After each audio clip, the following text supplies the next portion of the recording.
Hey, we're What's up? back. We are back. Feels strange to be in the dunny today. Dun dun dun dun dun dun dunny. Yeah, it's strange. We haven't been here in a while. By the way, my little brother, he looked up the term dunny because he wondered what we meant by that. Turns out it's an English or Australian term for bathroom. Hey, we were way off. Well, and also maybe unintentionally very accurate. Yeah, it is kind of strange that dunny, potty, that we're in the dunny and we're producing potty. Oh, man. That actually lines up really It's well. levels. Yeah. What we thought was once a dungeon is actually a bathroom. Yeah. The content we're producing is actually potty. Oh, is that what it was? We were shortening the term dungeon? Yeah, Yeah. for dunny. So they're still both two syllables, but dunny somehow feels more palatable than dungeon. Yeah. It's a little softer.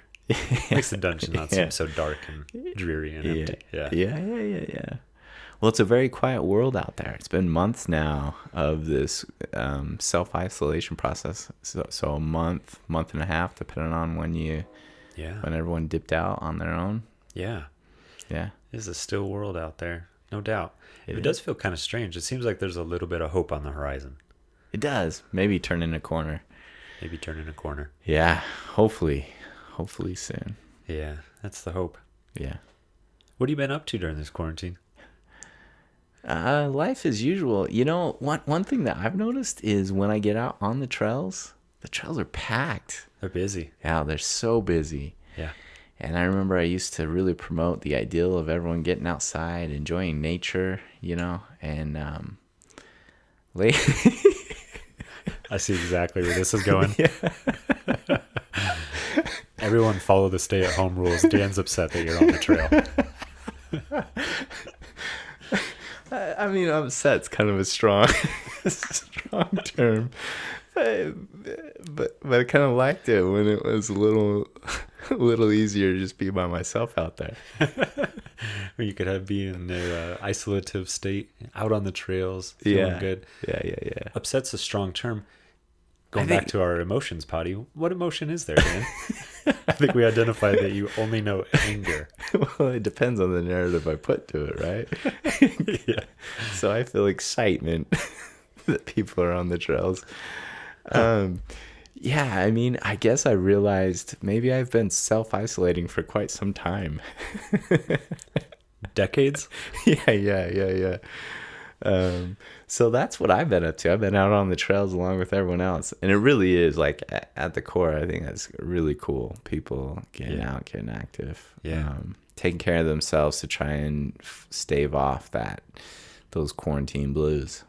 No doubt. I know we mentioned this previously, but just feeling really glad to be, or lucky maybe, to be in Flagstaff during a stay-at-home order. Yeah. The ability to get outside. And, I mean, yeah, there's just so much room for that. You can still be safe, social distance, that whole thing. Mm-hmm. But being outside with other people, particularly with family, has been really fun. Mm-hmm. Mm-hmm. Yeah. And man, how about the weather lately? Yeah, it turned a corner there like a week and a half ago or so. Yeah, right there at the end of April. Just unreal. Yeah. Yeah. So, yeah, the weather's been nice. Yeah, it's been really good opportunities to get outside, spend time outside. Yeah. Pulling through, still doing the telehealth. Still doing the telehealth. Full time. Getting those sleepy eyeballs. Yeah. Well, did you get your blue light glasses? I haven't got my blue blockers yet. Your blue blockers. Been certainly thinking about it, though. Will you please get a pair of those big blue blockers? The big blue blockers? From the old school. Yes. From the 90s. They look like the kind that go over your glasses. Yeah, they look like maybe a fighter pilot's. What if you showed up to telehealth's appointment and it logs on and you just got this pair of blue blockers covering your whole face? I love it. I think my clients would probably take me more seriously. Yeah, maybe that would help. It would help. Yeah. Oh, man. Another point, is going back a couple years, it's the time of year where the chums are back on the sunglasses. Chums is back. Chums is back, man. Dude, you're back on the river. I didn't even notice today. Are you disappointed I didn't notice you got the chums around your neck there? I've been waiting all day for you to give me some crap. Yeah. And so now I had to bring it up. Chumsley. Chumsley. Chumsley is back. Chumsley's back in the dunny. Dude, you headed out on the river? Right after we record today, Cody wore his chums so he can get back out on the river. Got to get back on that river. Get my cut off jorts. Get my jorts and my chums, man. I'm just be happy. Do you go? Do you go with jorts, chums, nothing else? just to offend the earth. Just rocking the shirtless with chums. What an awful sight. The planet even cringes. Dude, a pair of sandals, some cut off Levi jorts in your chums. And chums. What a look. Dude, what a look. Yeah. Man. Well, it feels good to be back in here. We have a throwback. So today we're going to be playing an episode that we recorded quite a while ago. Yeah. Just with the way that we've ended up releasing things. A great interview that we're going to get into today. Yeah, no doubt. This was a really fun interview, I thought. And I'm glad you mentioned that, as we recorded this really when the pandemic was not even on the horizon. Yeah. It was maybe just barely on the horizon or starting to grow while in China. Yeah, not here. Not here in the States by any means. And so, yeah, there's not really any mention of what things were like at that time as far as the pandemic goes.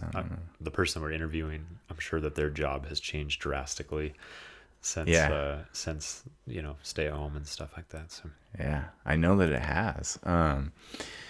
And interestingly, look for this, but the person speaks about spending time with family, like over the holidays, and how that requires a bit of self-care and planning at times to go back to our loved ones. Yeah. And I was thinking what a paradox that is, because we've been in this extended phase of time with loved ones. And so just those little details about spending time with family over the holidays, man. Ooh. So relevant right now. So relevant. Yeah. Just stretch it out. Yeah. for months. Yeah. Wow. Yeah. Well, so let me introduce you to who we're going to be interviewing for this episode. Yeah, who are we going to be on flag with? All right. So for this show, we're going to be on flag with Dr. Megan Gavin. She's the director of NAU's counseling services. So fairly prominent position here in Flagstaff. Megan Gavin, a.k.a. the Great Gavsky.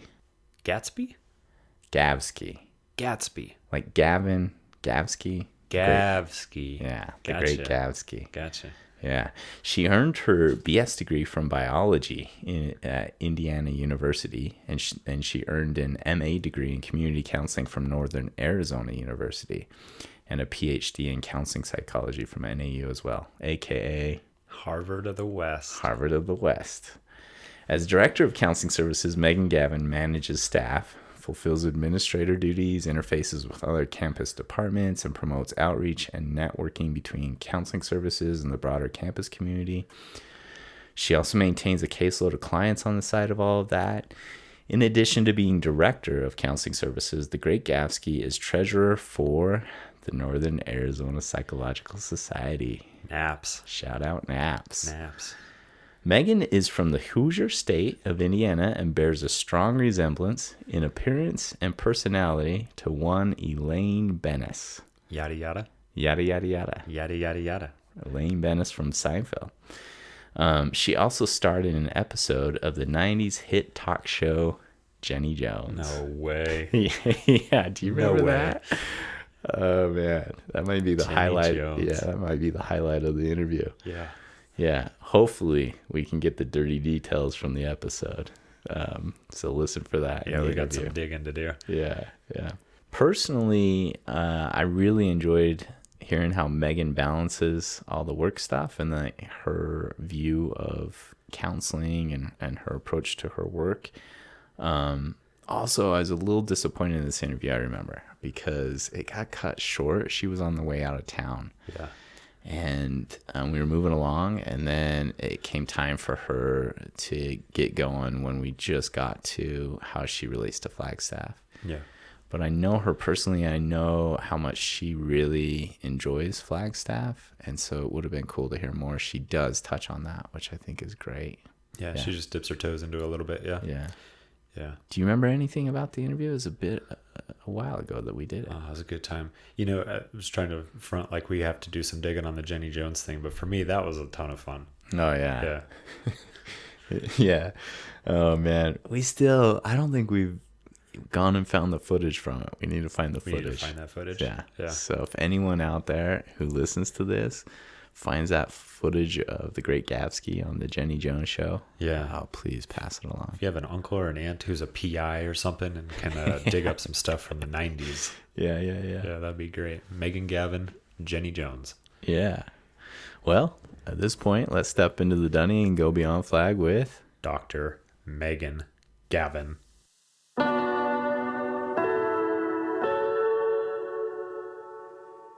Welcome to Beyond Flag, a Beyond the Pines production, created by, with, and for the people of Flagstaff, building connection in the town we love.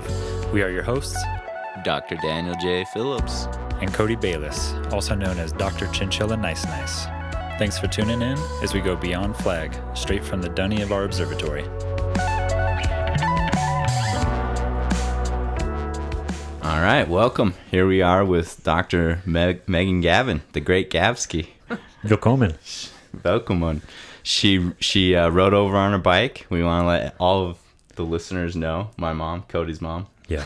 We want to let them know that Megan was eco-friendly. Yeah. Intentionally reducing her carbon emissions. Absolutely. Yeah. Well done. Thanks for being here, Megan. Thank you for having me. Yeah.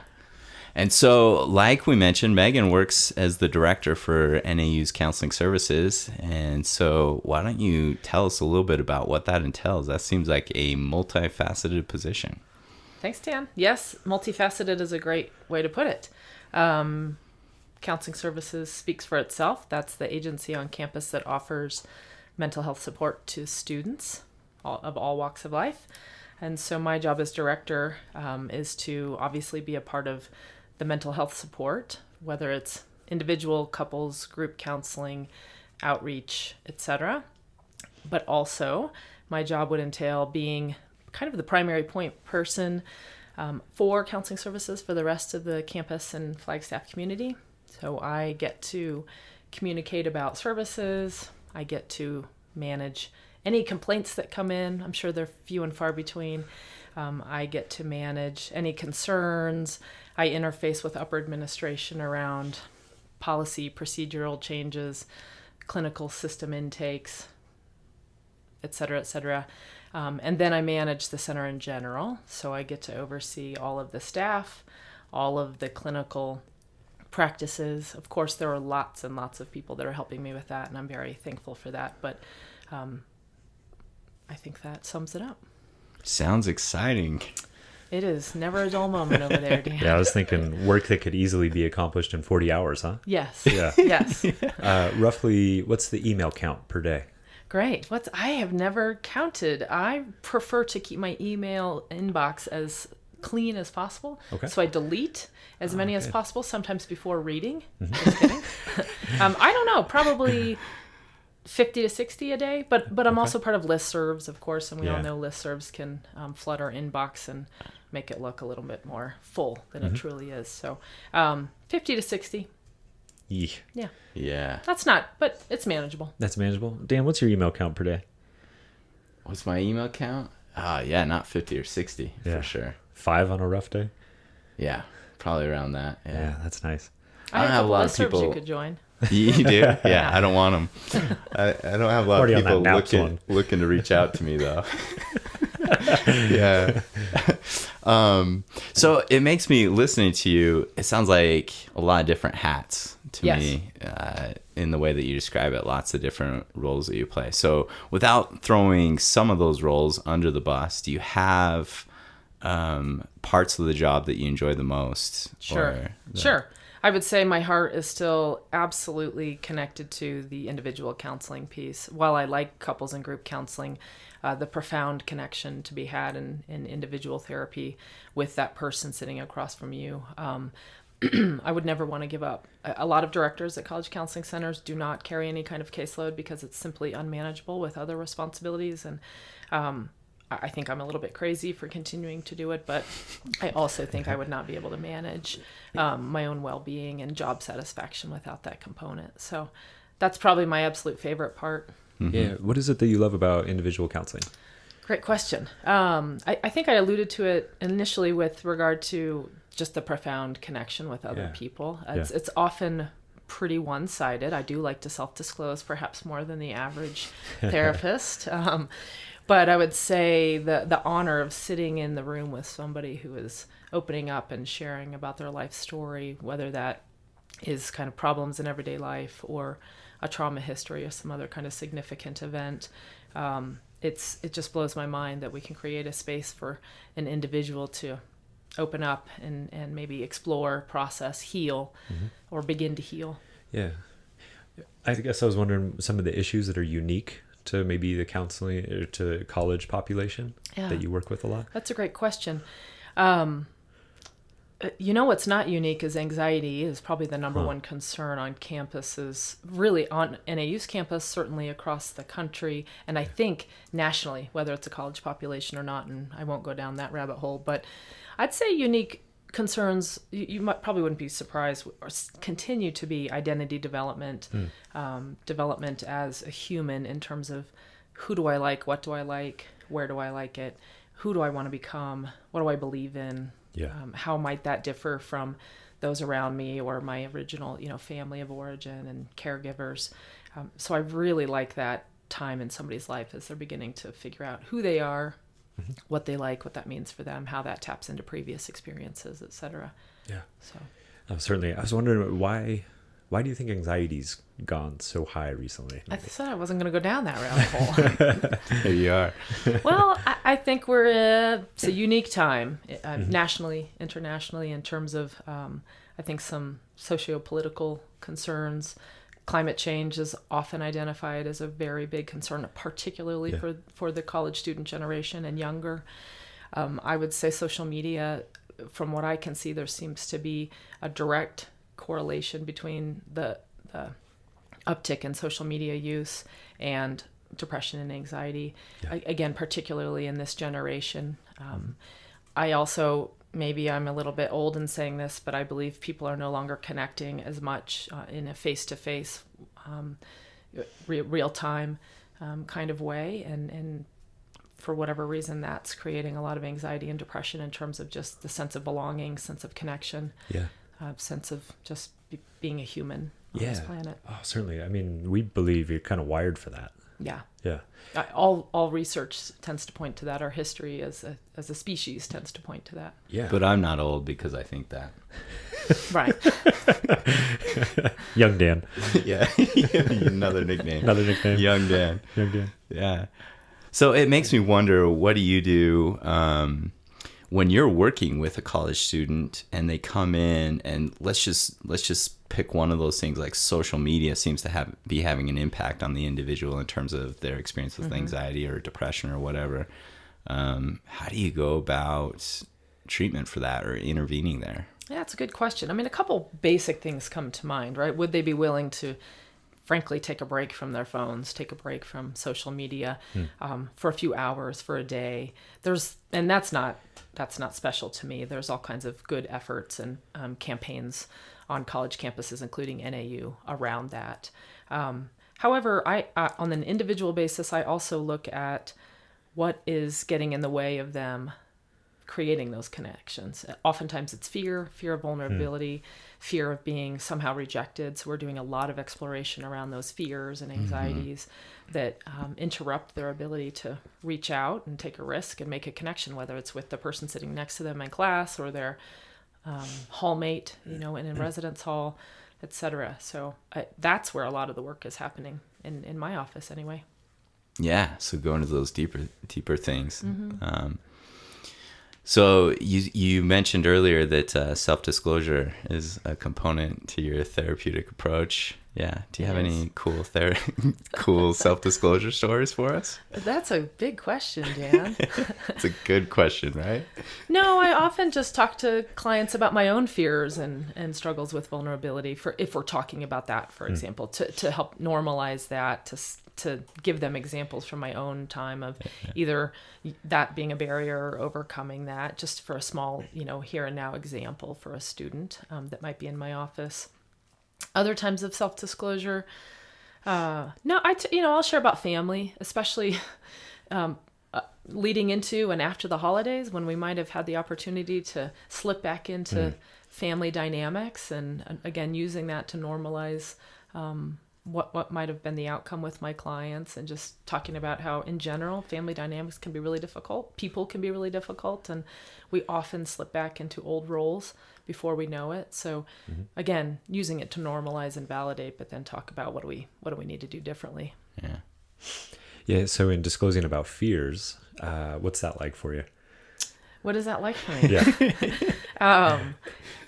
I don't know. It's actually, I think it's probably just as powerful for me to name Sure. them, talk about them. It sometimes falls flat. You can typically see on a client's face if they're like, "Yeah, I don't care about your stuff."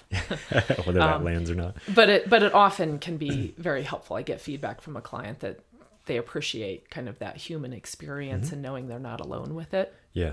Just like they might in a group therapy setting, etc. Yeah. And what's it like for me? It's good to name it, like I said, and it's good to normalize it for myself, not just for the student. Yeah, certainly. I was thinking, to go back to something you were mentioning earlier that seemed pretty relevant to the college population, is climate change. And I guess I was curious, like, how much people are responding to that, and then how are people reacting, or what are they doing with it? Yeah, that's a great question. I think it certainly depends on the individual. It feels like more and more students are coming in with awareness around climate change science, awareness around what that means in terms of short and long-term implications for this planet. But it often was initially certain populations of students that would address that concern. Maybe they happen to be in a major with a focus around climate science or climate change, or with an exposure to climate science or climate change compared to other majors. What's it like? I would say in general, there's fear about what that means for their quality of life, any generations after them in terms of quality of life. I would say there's fear around just our ability to continue life on this planet as is, use of resources, et cetera. So that's pretty vague or broad. But. Yeah. Does anger come out at all? Do you see anger in those sessions when you're working with clients talking about climate change? Yeah, good question. Certainly from time to time, mostly fear. And then mostly kind of internalized anxiety and fear. But occasionally anger. There's certainly anger around other issues. Sure. Some energy around some other socio-political issues. So you have like a glint in your eye when you say that? I'm just thinking about a few experiences I've had. Just saying, huh? Yeah. Yeah. Okay, none that you want to go into. I'm not sure how broad this podcast or specific this podcast is. I'm aware your moms are going to be listening. Perhaps. Oh man, intently. Yeah. Sister Phillips is okay with some sharing. So in thinking about your job, it makes me we narrowed in on what it's like to work with the individual clients and how rewarding that is for you. I also wondered in your description, what is it like working with administrators at the school? I guess my knee-jerk thought about would be it'd be like banging your head against the wall, but what is it really like? No, I have to say, and I'm not just saying this because this could be heard by your mom. I feel like NAU is very, very supportive, and in particular, upper administration is very, very supportive of counseling services, campus health services, mental health support on campus in general. We basically are given the latitude to do what we think is most appropriate and best at any moment in terms of mental health services for our students. We are, of course, always communicating with our executive director and assistant vice president. We are always communicating with other appropriate administrative officials, but we are almost never being told no. We are almost always said yes, and what can we do to help you? So I feel like we have a very good relationship with the university administration, and I feel like we're always getting the support we need when we ask for it, within reason, right? I would like to grow our staff by about 50. That's not reasonable or possible, but in terms of ways we provide services, in terms of new ideas, in terms of ways to manage flow differently, we get a lot of thumbs up. To meet the demand, would you need 50 staff? You know, we haven't figured out what our sweet spot is. I don't know Yeah. if any university counseling center has, but apparently growing by about 75% like we did from last year to this year is still not enough. We Yeah. have continued to maintain a wait list and a very high demand for services. I think we're doing some great things around trying to be more efficient and streamlined, trying to keep people from the wait list by offering some other services starting this spring. So we don't know. I think we're always trying to calculate that, but for a university this size, I keep saying, I think we need 22,000 therapists, but not realistic, apparently. Yeah. Well, and you allude to this, but to just be more clear, what you're talking about is a nationwide epidemic. Absolutely. And it's specific to the population generally, but also more especially to the college populations. Absolutely. These increases. Yeah, an epidemic, but also I think something that could be celebrated. I believe this country has done a really nice job over the past couple of decades in reducing stigma around help seeking, and especially mental health help seeking behavior. So, yay, we've done it. We've told people how to recognize signs of distress, how to receive support, how to refer people for support. What we forgot to do was add the support, bulk up the resources on the receiving end. So we brought the horse to water, but there's not enough water. It's kind of what I say, which I don't like using animal, metaphors, but there you go. So I think part of like I said, the epidemic is simply bringing light to mental health need and resources, but there's just not being enough resources. Yeah, so I would agree. Like, it seems like, especially with the younger generation, like I think of some of the high school students, it seems that there is more openness to going into therapy, and that it doesn't mean that there's something wrong with them. You see that in college as well? Yes, absolutely. And that's improving. I guess I would wonder what would need to happen to continue to reduce that stigma. Continue to communicate about it, continue to normalize it, whether people are seeking support for significant mental health issues or chronic mental health issues or severe mental illness, to problems in everyday life, personal growth and understanding, just to continue to normalize that, having a safe, confidential place to do that exploration. And again, processing, perhaps healing, is really one of the most powerful things we can do as a human being. And also one of the most powerful parts of our overall well-being. Yeah, I really appreciate what you were saying about that, like genuine human connection and how that can occur through therapy. It seems that, I might be wrong about this, but to me it seems that vulnerability is having a moment right now, and that people are really drawn to that. And I guess I would wonder just how much that it would help reduce stigma in mental health circles or settings.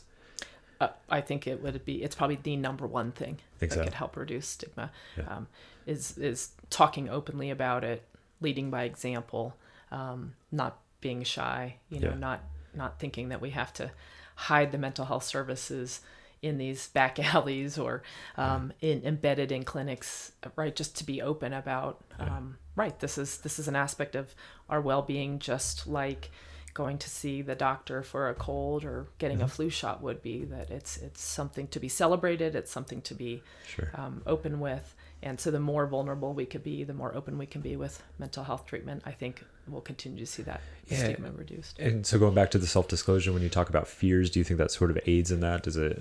I hope so. I think, I also think authenticity is a word I use a lot. So vulnerability is probably the number one word I use in my life, let alone in the therapeutic setting. And then authenticity would be the other one. They go hand in hand. Maybe they're even synonymous with one another. So self-disclosure is an opportunity to be authentic about, we all struggle. We all have our issues. And really, how do we create a support system and a self-care routine that allows us to navigate those as best as possible? Yeah, for sure. Thinking about all that, all collectively, the way I hear it is these are things that are helping to reduce stigma related to mental health, but also those are things that help with mental health generally. A moment ago you mentioned that things pop up in life that can create distress for us, and one example you used was traveling back home for the holidays, and that we can go back into family dynamics. So where did the Great Gavsky come from? Take us back to the origins of the Great Gavsky. Wow, that's a great question. Hey, Dr. Seeby, you want to know one thing that's different between our podcasts and other podcasts? Other than the quality? Yeah, I mean, that's one aspect, but I'm not going down that road. Okay. One other thing you want to know? Yeah, I do. Yeah. I do. So when I listen to other podcasts, I hear like them promote things. So they probably have paid advertisers Oh, yeah. to recoup the cost of what they're creating, but they're promoting things. Yeah. Do you know what I'm talking about? Well, this makes sense because I always feel like Dak Shepard's trying to sell me some juice or a mattress. Yeah, and before now, you thought that he just inherently loved that juice, that he stopped his show halfway through to say, Cody Bayless, because this juice makes me happy and I want you to be happy, I'm going to tell you about this juice. Yeah. Well, I did up until this moment. I'm questioning myself. Yeah, he probably didn't. So I thought we could be more like other podcasts by promoting things. And since we don't have paid sponsorship, we could just promote things off Craigslist for the Flagstaff area. I love this idea. Yeah. I mean, there's just amazing things out there. And I would want other people to know about those amazing things. Uh-huh. For example, just glancing through today, one thing that's available for free rocks. What? Yeah. Free rocks? Yeah. I just sent it to you. Okay. Do you got the posting there? Boom. It says free rocks, parentheses, Flagstaff. Yeah. You know what? It comes to mind is this is such a good thing. Living on a volcano, what's the one thing I need more of? Rocks. Rocks. There you go. Yeah. Break down the listing for us. Yeah. So, first of all, so anyone can follow along, it's post ID number 711-299-9728. Feel free to just look it up. It's free rocks there. And what they've written is, we have a huge pile of rocks in our yard that we have been adding to for years. I was told that sometimes different mining pits want them to fill the holes, so we decided to post it, see what happens. You haul them and take as many as you want. They're typical East Flagstaff rocks, between baseball and basketball size for the most part. Free. Blammo. All caps free. Yeah. I know those East Flagstaff rocks, man. Yeah. We need more of those. Well, just more intentionally distributed, right? Yeah. Like we have the same amount. Like even if one person picks up those rocks and moves them to another area of Flagstaff, they're still here in Flagstaff. Collectively, we still have the same. I see what you're saying. But we're just a lot more intentional about where those rocks are going. Yes. Yeah. Yeah. Well, check it out. Free rocks on Craigslist. Post ID 711-299-9728.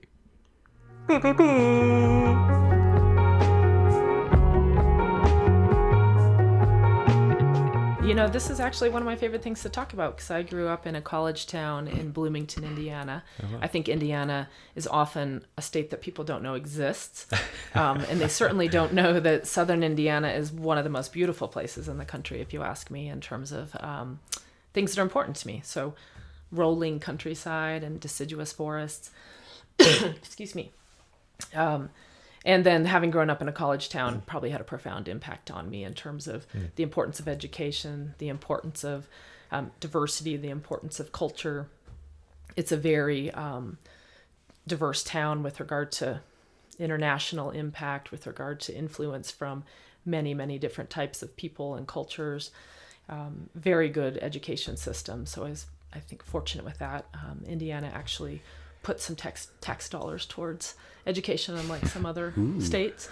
Can we name any of those? Subtle jab. Is that one of the angering topics? That was the glint in my eye from earlier. Yeah. So anyway, growing up in Bloomington, Indiana, again, a really neat connection in terms of place, in terms of resources. I also came to appreciate the size. I came to appreciate the college town feel. I went to Indiana University, so I went to school in my hometown. I lived on campus. I grew to love the idea of this campus as a little town within a town, and I just started thinking, that's my place. I like to live as close to campuses as possible, work on campuses. I love the convenience of what campuses have to offer in terms of the day-to-day life. And then my experience at Indiana University as a student had a profound impact on my life in terms of connections I made there, things I was involved in. So I have a really wonderful sense of nostalgia for that town and growing up there and all that it had to offer. Yeah, strong love. Well, so how did you even make the decisions to stay there for school? So even thinking back to like elementary and adolescence, how did you come to make decisions to stay there for school? How did you come to make decisions for what to pursue in school? Great question. What were influencers early on in your life? Great question. I had always wanted to be a doctor, so that's what I knew. I think it was a really similar experience to what lots of kids have. Like, oh, you can be a doctor or a lawyer or a teacher. And doctor spoke to me, I think, from a young age, from a helping profession kind of standpoint. I really liked helping other people. I really liked math and science, so I felt competent in those areas because that's the only thing you do if you're a doctor, right? Math and science. Well, that is noteworthy though, because there is, we understand that gender can be an influence for confidence relative to math and science. So that's how did you come about that confidence for those two subject areas when that's kind of the outlier for what happens for a lot of women? Yeah, good question. I think I frankly was just a good student and things came comfortably for me or naturally for me in those areas. And then I think the positive feedback or systems that were in place, throughout my public school education reinforced that. You're right, though. If I think about my peers, they were mostly male, and then I had a couple girlfriends, and then we were, so that's something I feel really proud of, is that I liked school. It came easily for me. I really enjoyed the challenge of most of my classes. I would say chemistry was one of a challenge I didn't enjoy the most of. But so as I came out of high school and into college, I thought I want to go to med school, so I should be a biology major. Yeah. I wanted to do the pre-med track, and I realized pretty quickly I don't really like any of these people. And and that's a real broad statement. I know many lovely medical doctors. Yeah, back it up. But in high school, in college, your primary care physician just canceled your next appointment. Yes. Too bad they can't, because they're my colleagues in the health clinic. I started thinking, I don't love this group, and I also really do not like I don't like molecular, I don't like cellular, I don't like chemistry. I started thinking I really like big picture. Yeah. I like understanding systems. I like understanding the whole person, the whole picture. I really gravitated more towards things like ecology and other aspects of science that weren't a heavy part of my major. So by the end of that, I was just trying to get that done, and realized not going to med school. I don't want to work that hard, and I don't want to be with these people. These dumb people. Yeah. What were those traits? The special. Arrogant. I can remember a couple. Yeah, just a couple I ran across. She jumped right on. You mentioned arrogant, and that glint in the eye came right back. Yeah. So anyway, but I was happy to finish my degree in biology, and I actually worked for a couple of years in molecular and genetics lab. Oh, wow. As a research assistant. It sounds fancy. Really, all I had to do was follow literally a recipe, and I'm very good at following recipes, at following instructions. So I was good in my job, but I had no clue what I was doing most of the time, and that was anxiety provoking. I was working with nematodes, basically a microscopic organism that are similar to worms, and I realized they can't talk to me. I like to talk. I don't the nematodes weren't doing it. No, man, there was no profound connection. So an orientation toward humans for you? An orientation toward humans. Okay. Yes, I am. I'm curious, had you support in that role? A lot of people who were pulling for you and had your back. Do you think you would have stuck with it? If they hadn't. Say that again. So had you a bunch of people in your corner who supported you, you think you would have stuck with it, or had you felt connected? In the medical world or in the science world? I did have some people in my corner. Yeah. I think I just knew in my heart that wasn't the path for me. Yeah. Yeah. I had family and friends and the whole gambit, and I just knew that wasn't going to be for me. I didn't know what was going to be for me. I finished my degree and worked in this lab, but I didn't know what was next. Right. So. Yeah. So it brings out these two big questions for me. I wonder How did you decide doctor? You kind of laid it out a moment ago, like you knew going to school was a value, and then you knew these professional options were appealing to you, and that doctor was just one of those. But why a doctor, first of all? And then I have a second question here just about that process of knowing in your gut. It sounds like that intuition that going the nematode route wasn't your jam.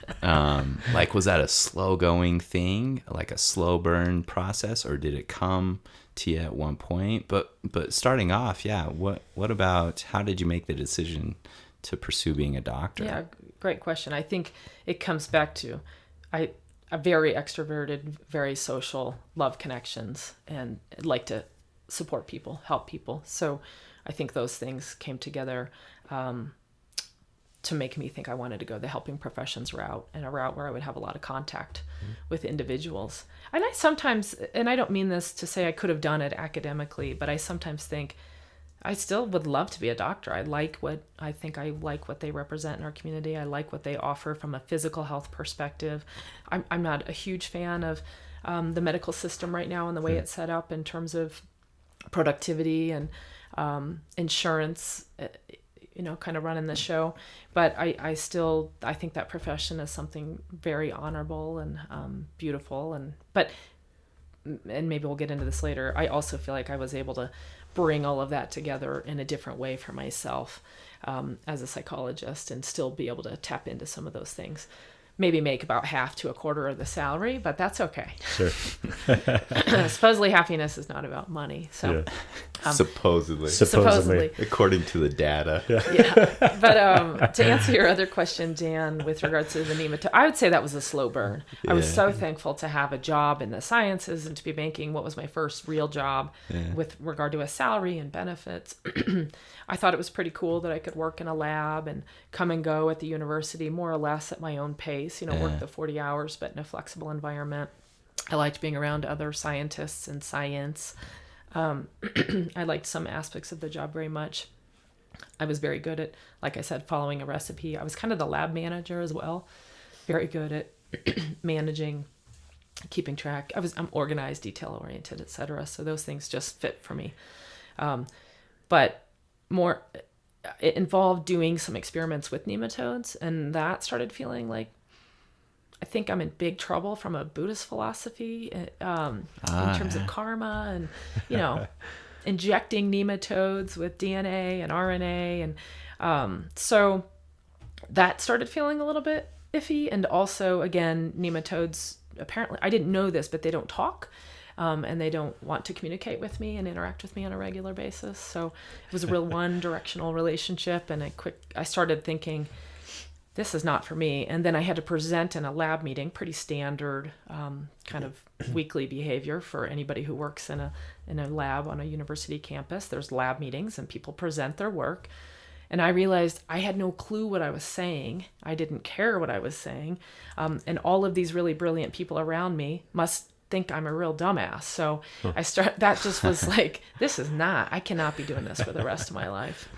And I really started thinking about wanting to pursue postgraduate education and think about a master's degree and what would that be in, and et cetera. Yeah, it sounds like you were doing some incredible work, but you felt really disconnected from it at that point. Yeah. And then, so why psychology? Yeah, So great you went from question. one field of nerdism to another field of nerdism. Well, I think I just went with that I never took one psychology class in all of undergrad. An older student had told me that was his goal, was to never take a psychology class. I was like, hey, mine too.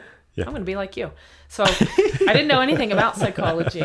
I only knew that I enjoyed people and I felt connected to people, and that might be an opportunity for me to pursue that connection, understand people, pursue helping. Yeah.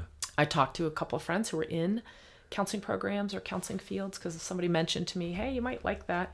I talked to a friend's mom who was a psychologist and just started to realize, oh yeah, that sounds really great. Huh. And then I took classes as a benefit eligible employee at the university. I took classes for free in the Master's in Counseling program. They had a pretty decent program at Indiana University. or very decent program if anybody from Indiana University ever listens to this. And that My mom didn't go there. Okay, good. Yeah. And that just ended up okay. feeling like, oh yeah, this is where I need to be. This all makes sense. This clicks in a way that the molecular and cellular did not. So was there a particular theory or anything about that? I guess I'm wondering what pulled you in, what clicked. Was it just the connection to humans? it is. I have to say, when people, I'm embarrassed to say, I'm not super driven by theoretical approaches. I do believe in some of the basics like cognitive behavioral therapy. I think most of us do not talk very well or treat ourselves or think very nicely about ourselves. So cognitive behavioral therapy aligns with me in that way. But otherwise, no, it was really just the connection to people and the way, and there's this whole system already in place to connect with people and help them in a professional way. Yeah. So to see if I understand, you start auditing some classes. Yes. And you spoke to a friend's mom that was a psychologist. I wonder if you remember anything that she said or anything about those classes that was particularly, in addition to realizing, oh, this is an opportunity to connect, what spoke to you from what people were telling you about psychology? Yeah, that's a great question. Well, they kind of outlined what the job entailed, right? What therapy was like, sitting with somebody, listening to their concerns, helping them move in a new direction. And again, I thought, yes, that's what I want to do. That sounds amazing. I remember looking at the course syllabus for one of the classes I took, Intro to Counseling or something like that. And I thought, yes, that's what I want to learn about. Theories of counseling, counseling processes, different types of counseling, individual, group, couples counseling. And it just all made sense. So I don't know if that answers your question, but. Yeah, absolutely. Yeah. Definitely. I know for me, when I started my master's, the thing that really pulled me in was when we got into existential theory. And I thought it was just fascinating. Yeah. Did you find yourself drawn to that at all? Absolutely. Yeah. I would say that aligns with me and resonates with me as a human. And then I find it playing into my work on a regular basis. But certainly as somebody who is new to the field, that probably was one of the more interesting things. Although I have to say, I always struggle with philosophy in general. I'd say that I'm not great when it comes to theoretical or philosophical ideas. I really like, that's why I could follow recipes well, and I was a good molecular and genetic scientist, because sometimes it's just following the facts, and things that are a little bit more vague or subjective, again, philosophical, are hard for me to get my mind around. Yeah. But in terms of big questions, purpose, meaning, place, how do we make kind of this time, how do we juice it for all it's worth? Existentialism really speaks to me. Yeah, certainly. I think I carry with me like some degree of existential dread all the time. Yeah, and so that's kind of what pulled me into practicing acceptance and commitment therapy. Was the idea of clarifying what matters in life and then just choosing to act on that and focusing on that. Yeah. You mentioned practicing cognitive behavioral therapy. Some of our listeners, Dan's mom in particular, might not know a bunch about that. Could you give us like a quick rundown of what is cognitive behavioral therapy? Well, I hope I get this right after all these years, and you two will clean it up behind the scenes if we need to. Any opportunity to not clean anything up. Well, it's funny. I have to say, I don't know if you two experience this, but I get a lot of people that say, oh, my doctor told me I need cognitive behavioral therapy. Can you help me get that? Yeah. And it's like it's something you can purchase off a shelf or a pill, or there's one person in the clinic that can maybe do it. And so I think either I misunderstood what cognitive behavioral therapy is, or it's been sold as this product. When really I tell clients, we all do it. All of us as therapists, frankly, many of you out there in the world as a layperson can practice cognitive behavioral therapy. To me, it's really looking at unhealthy or irrational thoughts, beliefs, behaviors, feelings that we carry around about ourselves and others or the environment, challenging those with more rational or healthy thoughts and trying to put them into place. That's kind of how I explain it. Again, I think I might have missed where the package cognitive behavioral therapy is. I might look at buying that if I can find it.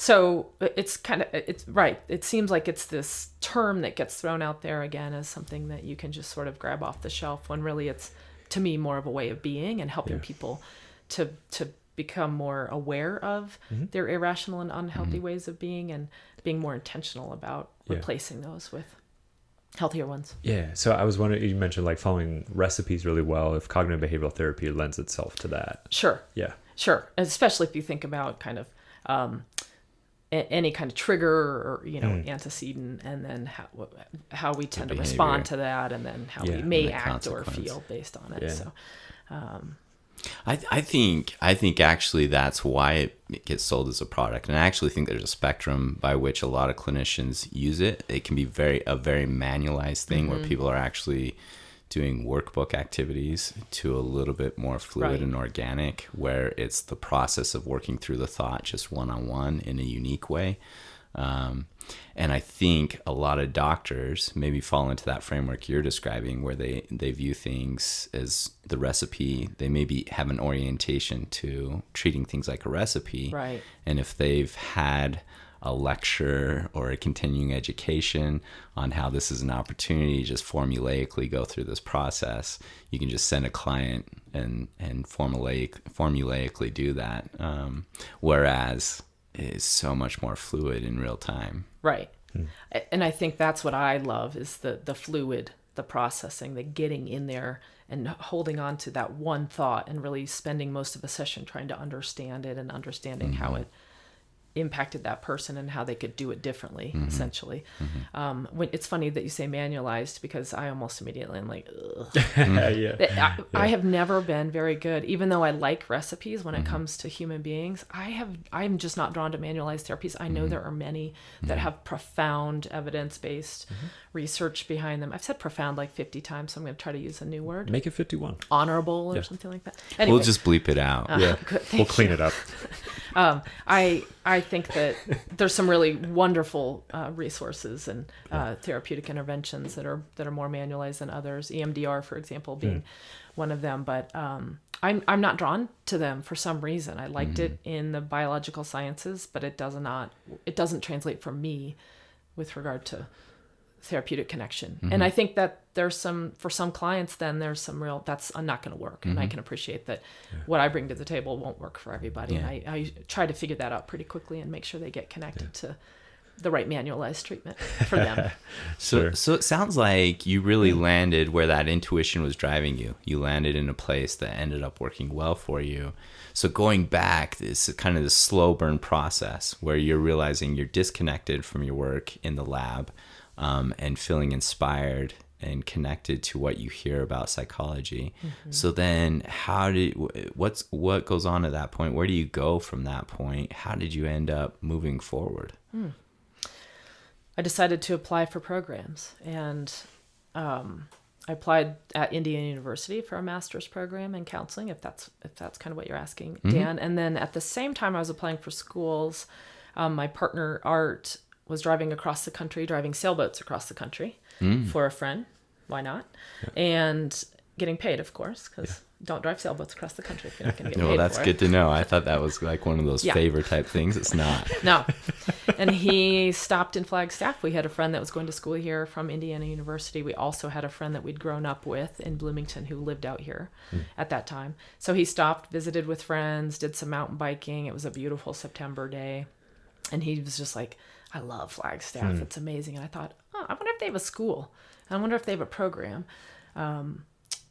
And sure enough, they had an accredited counseling program. And I knew enough at that point that an accredited program would be the way to go. Indiana University's program was not accredited at the time. So I applied to both.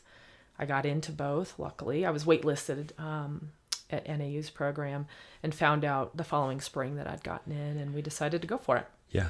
And then that kind of began the journey toward master's and doctoral degree here at Northern Arizona University. So there was it during this time there was a brief sidestep with a trip to Chicago to be on the wonderfully known Jenny Jones show? Well, Dan, you're a little bit off in your timeline. Yeah, so when did that expert Dan trip to over here. Chicago happen? Oh, I'm impressed that you remembered it was in Chicago, too. So that was during my junior year of college. So I think I was 20. Ooh, so you were on the Jenny Jones show? I was on the Jenny Jones show. Yes. This is now early to mid 90s. Okay, I was going to ask if we could find that footage anywhere. I doubt it. We're gonna be find honest. Where is it? In the most recent one that I think Dan had the pleasure of witnessing was, I believe, a video recording of a video, and I truly can't remember where it is at this time, but I bet we could dig it up. we'll find I've got connections out there that could finally find it for us.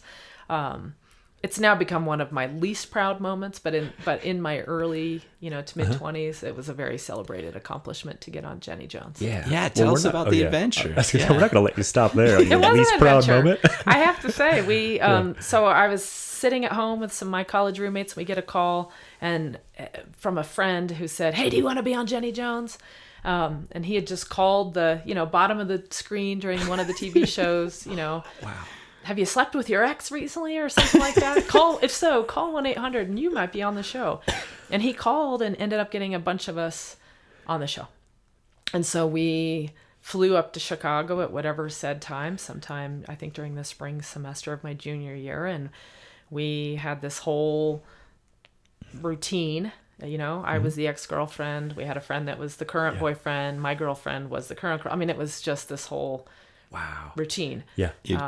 You'd concocted this thing to get this trip to Chicago. We did. I believe we had to sign an agreement saying this was, true and real. So concocted is maybe not the right word, Dan. We told our story. But we did. We ended up getting on the show, and then it aired live. And my dad thought it was probably one of my greatest moments of all time. Proud father moment. He played it at Thanksgiving for family. Oh, wow. This went big. And your father plays this for family, and according to the signed documents of the story, you were nefariously sleeping with an ex or something like that. That was in a current relationship with someone else, and your father is proud. He was very proud. Yes. Very proud. Is this where the Great Gavsky came from? It seems. I definitely some of those genes come straight from him. He's a practical joker and loves a good time. That's premier genetic loading right there. Yeah. I was going to say, so those talk shows typically don't make their money on being cordially, like people interacting in a way that's very polite and kind. So did you have to kind of go off or anything? Or did someone go off on you? Me as the ex and the current girlfriend definitely got into it, and she was very disappointed to learn that I was sleeping with the ex, and but we were not quite as entertaining as I think some of the other guests on the show. So it was a really fun time, and we had limo rides and plane rides and food and hotel rooms, and we were afterward in a limo with several other people that had been on the show, and we were all just yucking it up, and they also perhaps had concocted their stories. Really? Yeah. Although we signed an agreement saying that this was true. And yes. Yeah, love that. Yeah. Oh, this is good. Oh, it's great. We appreciate the modesty that it wasn't as good as others. I'm I not promise. Totally jumping to believe that. I want the footage. That's what I genuinely think if you watch the whole show. Yeah. I hope these people out there who were the true stars of the show have made millions in terms of acting and entertainment, because they were brilliant. Well, can I get a selfie with you after? It depends on how my hair looks. Depends on how The my hair headset's looks. ruining this hair. I'm not taking a picture. Is that where you really honed your authenticity and vulnerability? Is that really where you Jenny Jones? carved that out? Yeah. I would say the birth. that's an identifying moment, a real highlight in that continuum for me. So. Yeah. Oh, what a great story. Yeah. So we do got to come back to, so then I got the timeline wrong there. You took that little side trip in your junior year of college, but we were at the point at which you came to apply here to Flagstaff, and you got accepted in the spring. What happens? And you mentioned your partner a minute ago. So yeah, what happens at that point?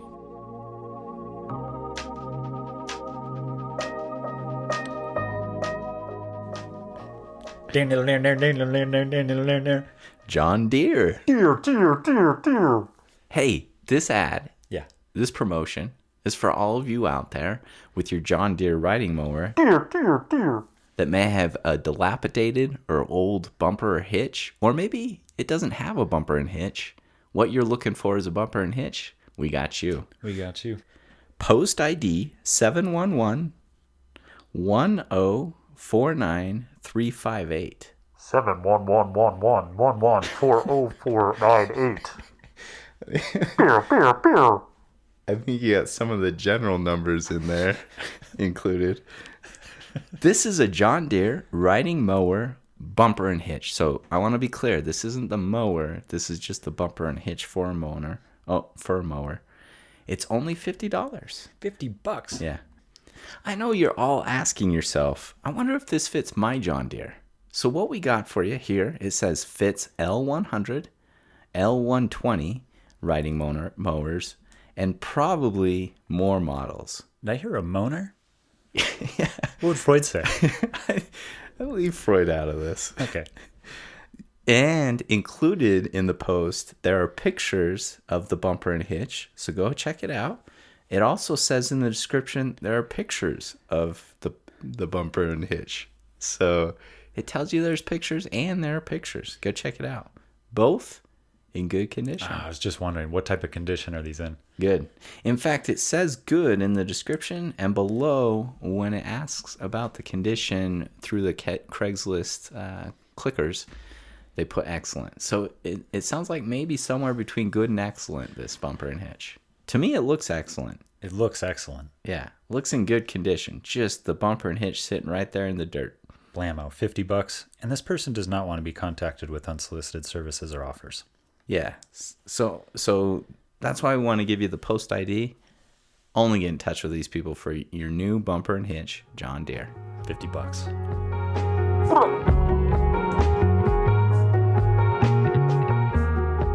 Great question. Well, we were actually living in Belize at the time, working for an archaeological field school. Basically, it was a study abroad, and we were the camp managers. It was a really great opportunity for a couple of months. So we took it. I learned while in Belize that I had been then accepted after being waitlisted, and we just said, let's do it. So we moved to Flagstaff in August of 2001 and really hit the ground running. We thought we'd stay for 2 years while I did my master's, 2 or 3 years. And next thing we know, it's been almost 20 now. Yeah. So yeah, we can fill in the pieces with all kinds of events and people and community experiences. Yeah. But what was the first impression? First impression, great question. I hadn't really spent much time here. I'd spent a little bit of time here. And first impression was I really like sunshine. I really like no humidity. And I really I don't mind bugs, but I don't want them in my house or biting me all the time. And so Indiana has plenty of all of that except for the sunshine. So no mosquitoes really, no fleas to treat your pet for, nothing biting me all the time. And then my hair was manageable because I have really curly, kind of big hair, and it really, goes crazy in humidity. So those are the important things, right? Yeah. Like no fleas and not big hair. Mm-hmm. Yeah. Those are drivers for us staying here. Yeah. And so living here is a big key to having that strong resemblance to Elaine Bennis. Yes. Yeah, that's Yeah, good. I mean, that's been a part of it. I think Elaine might also be seen as somebody who's very authentic and vulnerable, and but the curly big hair, the way she dresses, that really. And a bit aggressive and caustic She's at very, times. very aggressive. Aggressive and caustic. Only with the people I love. Yeah. We'll take your word for it, huh? Yeah. Yeah. I have some staff members who might, They would wholeheartedly disagree? Yeah. Okay. Yeah, okay. So you and I are both perennial solstice runners. I often see that you're in the top 3, top 4, top 5. Top 1. Top 1? Not top 1. You never won a short course solstice? Okay. How many times you run the solstice race? Yeah, I honestly don't know enough to be what Neil considers a legacy runner, but I think 10 or 15 times. Wow. I don't know. It started not too long after I came to Flagstaff, and I was part of NATRA, the Northern Arizona Trail Runners Association, so I enjoyed interacting with Neil on a regular basis. I knew that he was starting this race again, so I've been doing it more, unless I was out of town, every year since then. So wow. Yeah, you always blaze that times? course. Really? Yeah. Well, here's the key. Sure. all the really fast pro runners or elite runners or friends of mine, they do the long course. Yeah. The long course traditionally sucked because you would do one loop, come through the start finish line, and have to do your second one. Who wants to come through start finish line and keep going? No offense to Neil. Yeah, no offense, Neil. Sorry. Come on, Neil.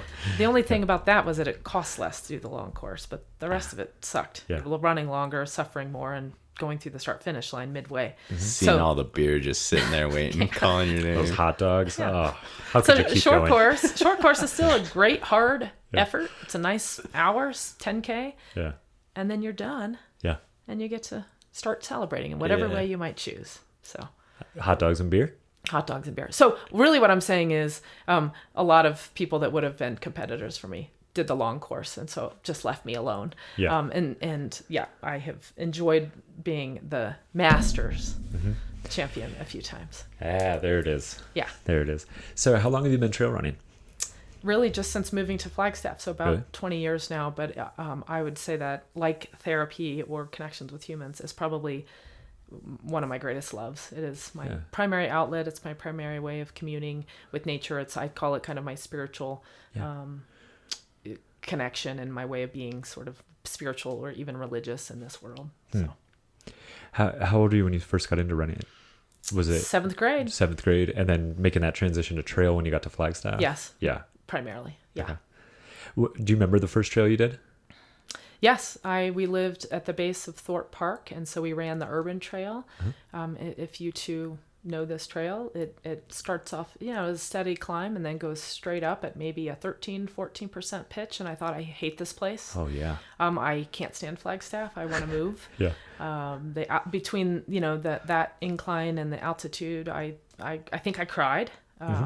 So that was a rough first trail run, but pretty quickly realized, you can walk and then enjoy the rest of it, or you can just run as slow as you want, and eventually you acclimate, yada yada. Yeah. Oh, certainly. Yada yada. Yada yada. Yada, Is yada. that a Gavinism? That's that's a- a via Elaine Bennis. I mean, it's really a yada, Gavinism, but yeah. Yeah. Yeah. Well, I'm struck how you were talking about running earlier and how it provides like this great sense of connection both to nature and to yourself. And in the very beginning of our interview, you were talking about self-care routines and just how you deal with the stress of the job. It sounds like running holds a pretty paramount role in that. I think it's the number one thing that has shaped my physical well-being, my self-care, my mental well-being. It's how I connect with people. So I tell people, if I don't work with you, if I don't live with you, and if you don't run with me, I'm probably not going to ever talk to you or see you. That's a little bit of an exaggeration, but that's kind of where my time and resources go. So some of my most important social connections happen while running. Yeah. So yeah, it's and then of course the physical impact and just the way to get out and explore. I really enjoy that. So metaphorically and literally, you acclimated in that first run, because obviously you ended up staying here beyond the 2 to 3 year difference. So Flagstaff, you must have acclimated both to trail running and to Flagstaff. What does Flagstaff come to mean for you? Yeah, it's a great question. It's home. I have transitioned away from calling Bloomington home to calling Flagstaff home. It's home because this is where I have put down my adult roots. It's I think one of the most beautiful places in the country. It's has access to also other beautiful places. It's where my son was born and now being raised, and obviously that's been a really important part of getting connected to this community. It's where I've been so thankful to get my master's and doctoral degree and kind of form my professional identity. It's where my partner has been able to do the same. He achieved both his master's and doctorate here at Northern Arizona University and has really developed his professional and part of his personal identity through this place. So Flagstaff has really come to mean a lot in terms of both personal and professional experiences. Simply stated, Flagstaff is home, you said. Flagstaff is home. Yeah. Very cool. And I noticed, in my mind, that's the way I heard it too. And then also put that in context of earlier you were talking about that love for Bloomington, but you used words like nostalgia, which kind of carries that connotation of like a past. And so this became what you love Yeah. in terms of a home. That's sad. Now I feel like crying a little bit. Just Well, that's a good note to end on. Yeah. Feel free. No, Yeah, feel free. You are in a therapy office, so yeah, good point. yeah. Now, thank you so much for spending time with us today and being willing to share. As I sat in here today, I think early on you emphasized when you were talking about therapy with your clients the values of authenticity and vulnerability, and so I appreciate you being willing to live up to that and share today. Oh, it's a real honor that you two would have asked me. I feel, yeah. I just feel like, that's special. I have a special connection with you two, and that I really appreciate the opportunity. It's an honor. Thank you. Oh, yeah. Yeah, thank you. This was profound. Wow. 51. Profound. 51. Okay, now we know that her level of authenticity is like, Questionable. yeah. Well, thanks again for coming. Thank you for having me. Yeah. Yeah. Good luck with your project. Thank you. you. Party on.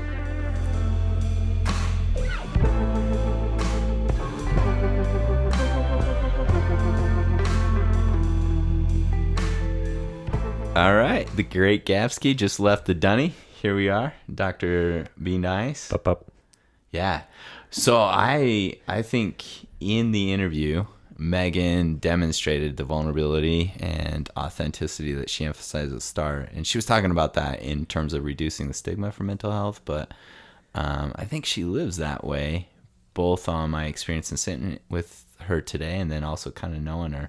I was a little bummed because we were rushed for time. Megan was headed out of town, and I would have loved to hear more about why they ended up sticking around Flagstaff and more about their lives here in Flagstaff. Yeah, no doubt. I mean, she pretty succinctly described Flagstaff as being home. It would be cool to hear more about how she connects to the town and that sort of thing. Yeah, we kind of went from running to shutting it down, but we were stuck on time, huh? Yeah. Boom. Peace out. Gotta Yep. go. Yeah. Yeah. Safe travels, Gavin. Yeah. That interview for me was a ton of fun.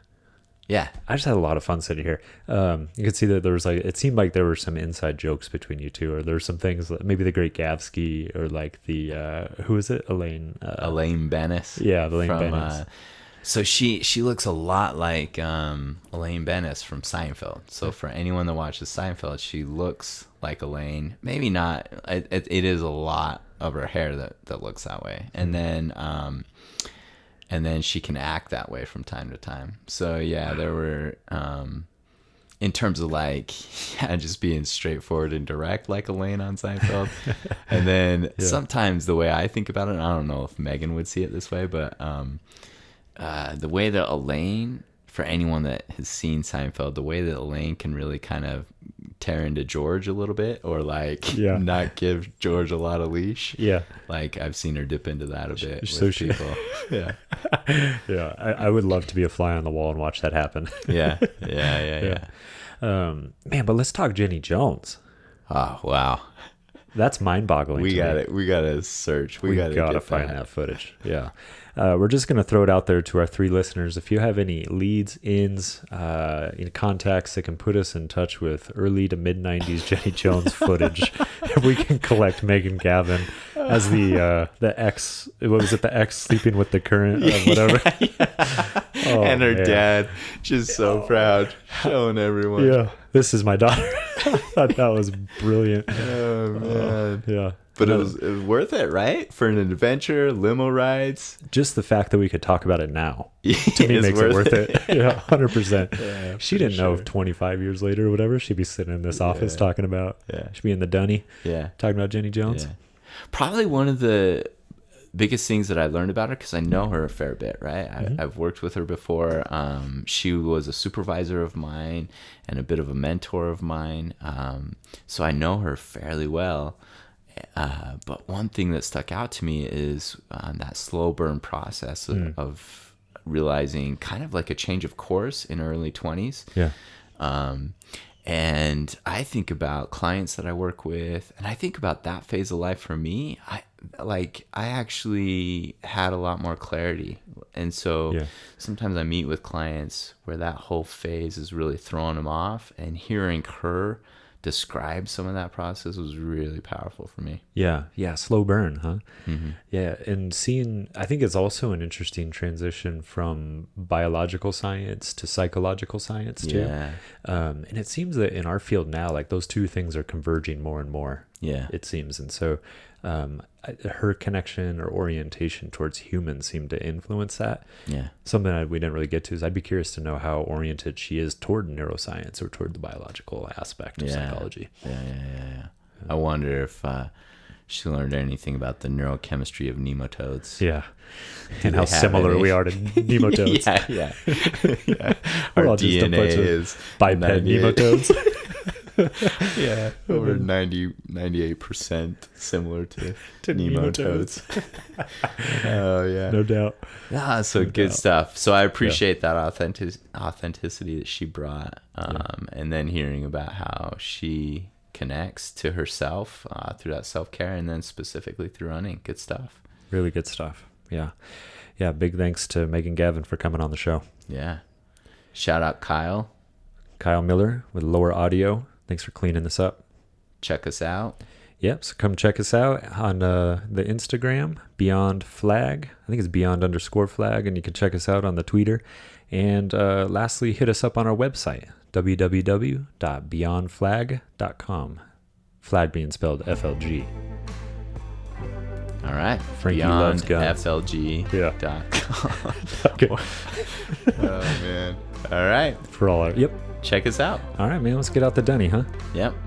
1, 2, 3.